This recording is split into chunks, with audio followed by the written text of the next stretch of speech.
किस सूरत में निकाह का इक़दाम फ़ुक़हा ने हराम करार दिया है, इसकी तफसील क्या बयान की गई है, इससे आगाह फरमा दे।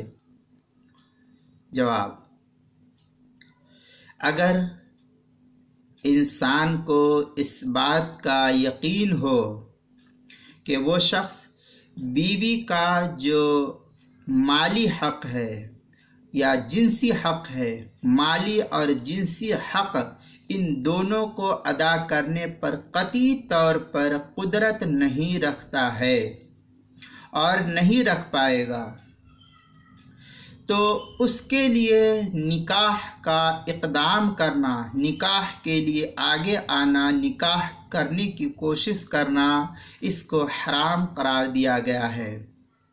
अगर ऐसा आजिज़ शख्स निकाह करेगा तो सख्त गुनहगार होगा। अब इसकी मुतअद्दिद वजूहात हो सकती है, जिसका ताद्दुद मुख्तलिफ है। बाज़ दफ़ा इन्नीन होता है, बाज़ दफ़ा मजबूब होता है इंसान, बाज़ दफ़ा मजबूर होता है। मुख्तलिफ सूरतें हैं, हर एक को यहाँ बयान करना मुश्किल है, उसको उसके मकाम पर बयान किया जाएगा।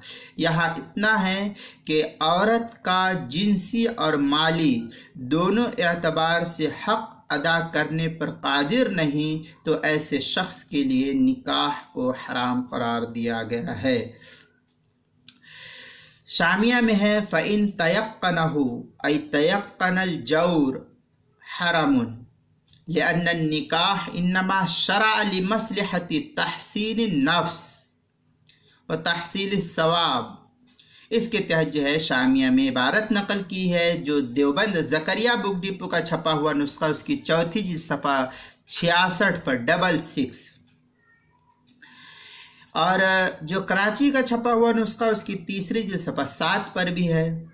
अल-बहरुर राइक़ जो देवबंद ज़करिया बुक डिपो का छपा हुआ नुस्खा है, उसकी तीसरी जिल्द 140 सफ़ा हाशियतुत तहतावी अला दुर्रिल मुख्तार, इसकी दूसरी जिल्द सफ़ा 4 पर है।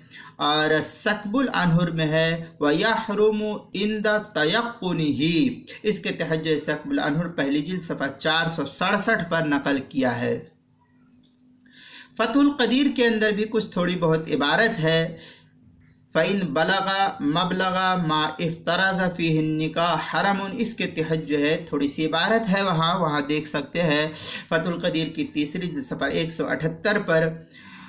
इन बातों से ये मालूम होता है कि जो शख्स इन्नीन यानी नामर्द हो, जिसकी तफसील अभी आगे आएगी, या ऐसा फ़कीर जिसके पास कुछ है ही नहीं, तंगदस्त है, जिसके पास न गुज़र का सामान है, न रहने सहने का कुछ है ही नहीं, उसके पास खाने पीने के लिए मौजूद ही नहीं है, तो उसे निकाह करके बीवी पर हरगिज़ जुल्म करना नहीं चाहिए।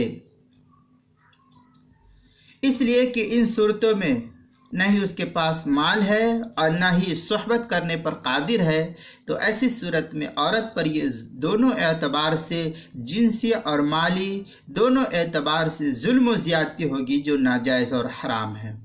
इसलिए इससे परहेज़ करना चाहिए।